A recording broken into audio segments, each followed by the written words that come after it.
Firstly, I think the data we had today does reduce the probability that they're going to go for that sales tax hike. You could also even see the snap election coming in Japan. But really, interestingly enough, what worries us is that you have all of these measures. You need fiscal consolidation. It may not come as quickly as the markets would like because of this weaker data and the impact from the first sales tax hike. But at the end of the day, all the pressure is going back onto monetary policy around the world for everything, and they can't solve all the problems. You need to see a lot more reforms, a lot more infrastructure spending, a lot more of support even from fiscal policy becoming a bit looser.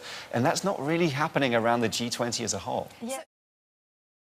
Absolutely, it really does, because when you think about the market paying for future growth, future earnings growth, we look at that at least stocks, we look at that for the market. Right now, the U.S. appears to have the best prospects. It appears to have the best demographics. It's certainly putting up the best results right now in terms of economic growth.